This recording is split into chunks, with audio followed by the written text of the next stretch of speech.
terus melakukan penghimpunan terhadap bukti-bukti agar membuat terang tindak pidana ini dan menemukan tersangkanya.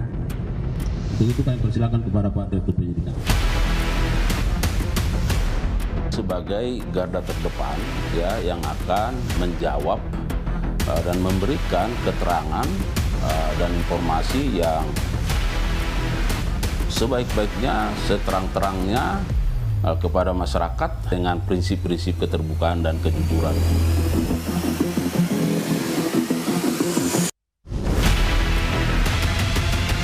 Sebagai corong atau wajah dari Kejaksaan Agung, kami akan berbuat lebih baik dengan cara itu lebih transparan, akuntabel, dan responsif.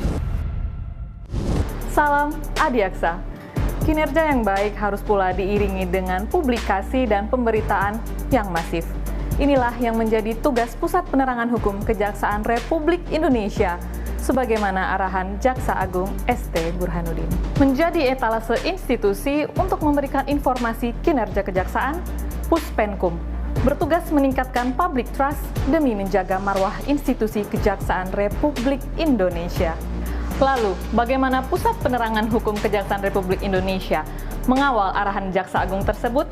Dan apa strategi yang dilakukan untuk selalu menjaga marwah institusi Kejaksaan Republik Indonesia? Saksikan selengkapnya di Jurnal Adiaksa episode Pusat Penerangan Hukum Kejaksaan Republik Indonesia. Saya Feby Irwani.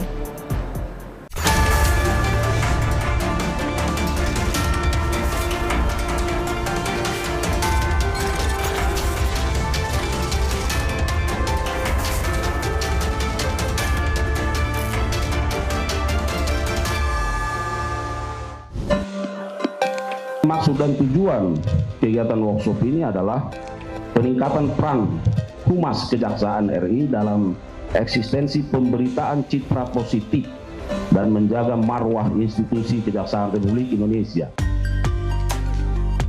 Itulah yang menjadi salah satu tugas Pusat Penerangan Hukum Kejaksaan RI, yakni melaksanakan penerangan dan penyuluhan hukum. Berada di bawah tanggung jawab Jaksa Agung Muda Intelijen, Puspenkum mempunyai 5 fungsi besar. Saya Harli Siregar, Kepala Pusat Penerangan Hukum Kejaksaan Republik Indonesia. Nah, setidaknya ada 5 fungsi besar ya dari Puspenkum ini. Yang pertama, melakukan penyusunan kebijakan teknis ya, rencana, program, dan strategi ya di bidang penerangan dan penyuluhan hukum, media dan kehumasan, serta hubungan antar lembaga. Nah, yang kedua tentu fungsi fasilitasi ya dan pelaksanaan kegiatan penerangan hukum dan penyuluhan hukum itu sendiri. Nah, ketiga bagaimana pelaksanaan kegiatan hubungan media dan kehumasan. Kemudian yang keempat fungsi koordinasi dan pelaksanaan hubungan antar lembaga, pemerintah dan non pemerintah. Dan terakhir adalah pelaksanaan urusan ketatausahaan dan kerumah tanggaan.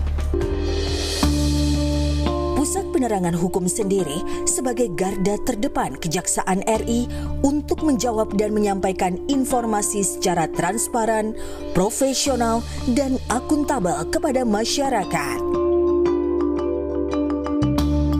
Puspenkum akan taat kepada aturan-aturan mana yang menjadi hak publik dan mana yang belum menjadi hak publik. Jadi semua itu sekarang kami kelola dalam rangka bagaimana menciptakan public trust ya yang semakin baik dan terus akan kami jaga dari masyarakat kepada kejaksaan. Oleh karenanya Puspenkum tentu menjadi garda terdepan, menjadi gambaran wajah ya dari kejaksaan itu sendiri.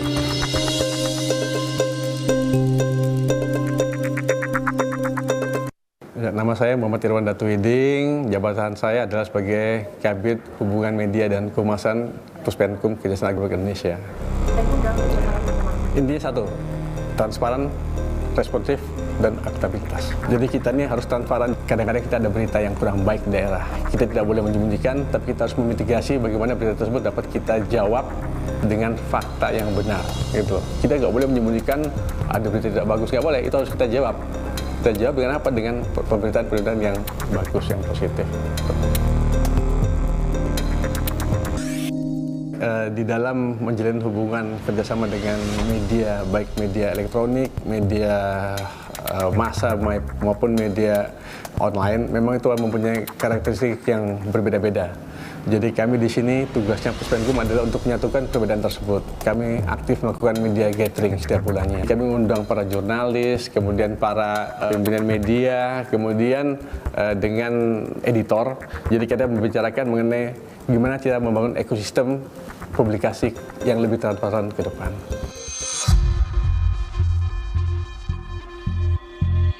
Lalu, bagaimana dengan kegiatan penerangan hukum Kejaksaan RI di daerah-daerah?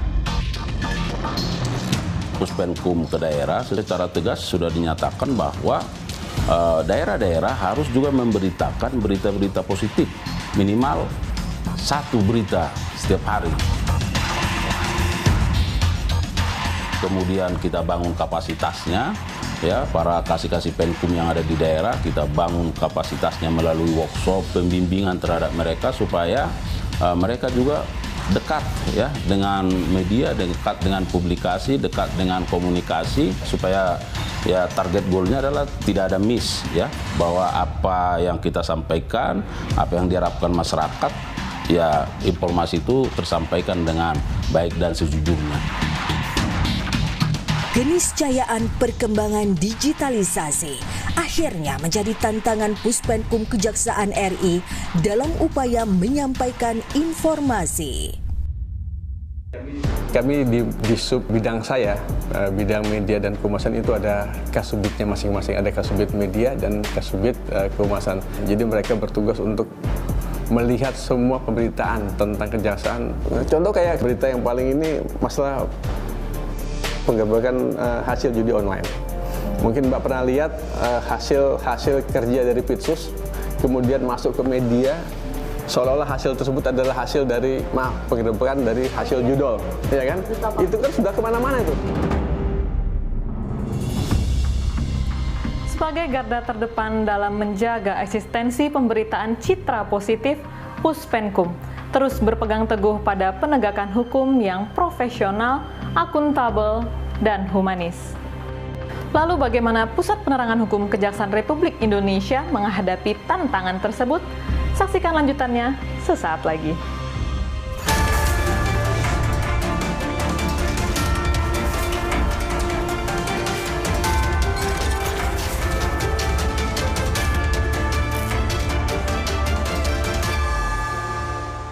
Di media massa sekarang ini yang kita lagi diserang adalah institusi kita, yang mana fakta di lapangan dengan fakta yang sebenarnya. Ada yang mencoba membelokkan terkait institusi kita, seperti contoh yang dikriminalisasi, kasus kriminalisasi ke perkara Jovi.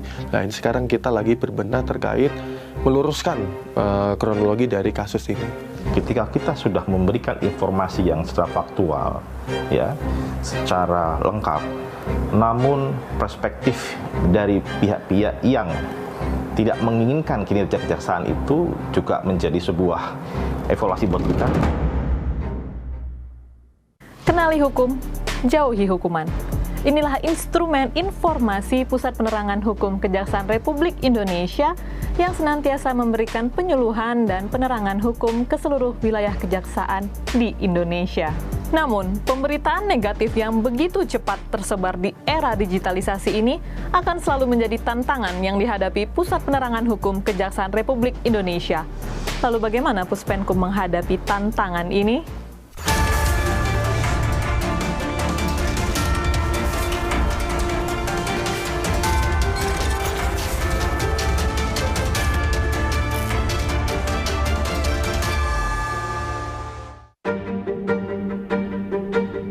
Baik teman-teman sekalian, Bapak Ibu, sengaja pagi ini saya undang untuk rapat membahas. Kita tahu bahwa saat ini ada satu berita ya yang katakanlah sangat viral ya. Saya lihat bahwa ini sudah mempengaruhi keberadaan institusi ya, seolah-olah masyarakat sudah digiring pada satu opini bahwa institusi kita ini salah. Dinamika institusi ada kalanya berdampak negatif pada upaya menjaga marwah Kejaksaan RI. Tak pelak, dinamika yang terjadi ada kalanya mencoreng citra positif institusi. Nama saya Febrian Rizky Akbar dan di Puspenkum saya menjabat sebagai Kepala Subbidang Media Massa dan Media Sosial. Kalau kita bicara serangan tuh sebenarnya variatifnya sangat bermacam-macam. Kalau dari segi media massa sekarang ini yang kita lagi diserang adalah institusi kita, yang mana fakta di lapangan dan fakta sebenarnya ada yang mencoba membelokkan terkait institusi kita. Seperti contohnya yang dikriminalisasi, kasus kriminalisasi ke perkara Jovi. Nah, sekarang kita lagi berbenah terkait meluruskan kronologi dari kasus ini. Lalu bagaimana Puspenkum melakukan mitigasi pada kasus tersebut? Untuk proses klarifikasi untuk meluruskan fakta yang sebenarnya tentu saja kita melakukan riset terlebih dahulu. Kita menggalian fakta sama riset-riset yang ada di lapangan dan beberapa saksi yang mengerti kejadian yang sebenarnya. Kita compare dan jadi analisa, kemudian kita baru outputnya adalah press release atau press conference. Mengadakan konferensi pers, menerbitkan siaran pers, juga menjadi cara lain Puspenkum memitigasi kondisi tersebut. Nama saya Andrew Yustiawan, saya Kepala Subbidang Kehumasan pada Puspenkum Kejaksaan Republik Indonesia.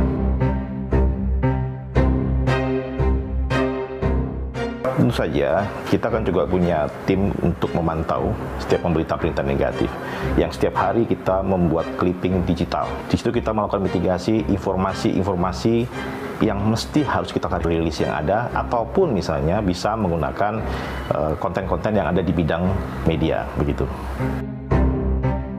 Kita melakukan press release atau konferensi pers, kita fokus dulu terhadap apa yang kita sampaikan, sehingga teman-teman media itu ketika bertanya fokus di situ. Ketika kita sudah memberikan informasi yang secara faktual, ya, secara lengkap, namun perspektif dari pihak-pihak yang tidak menginginkan kinerja kejaksaan itu juga menjadi sebuah evaluasi buat kita, bagaimana kita bisa memberikan opini yang positif kepada masyarakat. Sehingga tentu saja kita harus mensupport informasi kepada pimpinan, data yang akurat, sehingga pimpinan bisa menyampaikan kepada masyarakat supaya lebih jelas dan clear. Bapak Ibu, untuk menyikapi ini, supaya ini juga tidak menjadi fraud informasi, ya, postingan-postingan yang sudah viral saat ini. Silakan Pak Kabid. Jadi mungkin itu suatu hal yang mungkin bagus buat mereka, tapi tidak bagus buat kami. Oleh karena itu kami harus bisa memberikan counter. Kami tidak beri counter terhadap pemberitaan tersebut. Apabila memang pemberitaan tersebut itu memang faktanya tidak bagus, memang kami, oknum kami melakukan, kita tidak boleh menyembunyikan, ya kan? Selain mitigasi dengan melakukan klarifikasi dan menerbitkan siaran pers, tentu Puspenkum mempunyai produk lain dalam rangka penerangan dan penyuluhan hukum. Kalau kita bicara produk dari Puspenkum itu sebenarnya bervariatif ya, seperti ILM pun jadi produk kita, terus sosialisasi melalui media sosial, kemudian media partner juga, dan kita juga punya produk sendiri seperti podcast dan beberapa video-video sinematik maupun short video ya sebagai media publikasi kita. Lalu apa sebenarnya yang menjadi tantangan terbesar Puspenkum Kejaksaan RI dalam menjalankan tugas dan fungsinya? Serangan-serangan yang dilakukan baik di media khususnya di media online, ya, apalagi cyber sekarang yang terus berkembang begitu cepat. Nah, tentu kami juga mempersiapkan diri, mempersiapkan kemampuan Puspenkum dalam rangka melakukan tindakan mitigasi, melakukan upaya-upaya pencegahan terhadap itu melalui publikasi yang terus dilakukan setiap hari, sehingga itu mendahului dari niat-niat yang tidak baik. Kami sadar bahwa ada pro kontra, ya, namanya mencari keadilan pasti ada pro kontra. Tetapi ketika kita meletakkan kerja-kerja baik kita di dasar prinsip-prinsip kebenaran, kejujuran, dan akuntabel, maka saya kira itu yang harus kami topang, sehingga kami yakin bahwa publik akan terus lebih banyak lagi percaya kepada kerja-kerja baik kejaksaan. Kita harus memberikan klarifikasi dengan mitigasi apa-apa yang telah kita laksanakan untuk menindaklanjuti pemberitaan tidak bagus tersebut gitu loh. Yang pasti kita tidak boleh menyembunyikan fakta. Transparan adalah yang utama. Kami akan konsisten dengan tagline yang selama ini sudah kami bangun ya. Tagline Puspenkum itu yaitu Puspenkum adalah pusat penerangan hukum yang semakin modern, kemudian humanis, kemudian edukatif, dan accessibility. Nah, 4 hal ini menjadi kata kunci bagaimana kami akan terus mengelaborasinya ya, dan menyampaikan setiap informasi ke masyarakat dengan prinsip-prinsip keterbukaan dan kejujuran. Kami akan menjaga komitmen itu ya, menjaga komitmen itu didasarkan pada prinsip-prinsip keterbukaan, kejujuran ya, dan ada akuntabilitas di situ. Jadi tidak ada fraud informasi, tapi sebagai Puspenkum garda terdepan, sebagai wajah, gambaran wajah dari institusi Adiaksa, maka kami akan memainkan peran yang lebih banyak lagi, yang lebih baik lagi, supaya masyarakat teredukasi dengan kerja-kerja baik dari Kejaksaan secara keseluruhan. Kejaksaan Republik Indonesia kini menjadi institusi penegak hukum yang mendapat kepercayaan publik paling tinggi di antara aparat penegak hukum lainnya. Hal ini tentunya merupakan hasil kinerja jajaran kejaksaan di seluruh Indonesia yang berhasil dipublikasikan oleh Pusat Penerangan Hukum Kejaksaan Republik Indonesia. Bertugas membangun citra positif institusi kejaksaan, Puspenkum harus terus menjaga hubungan baik antar lembaga demi terciptanya keselarasan dalam penyampaian informasi publik.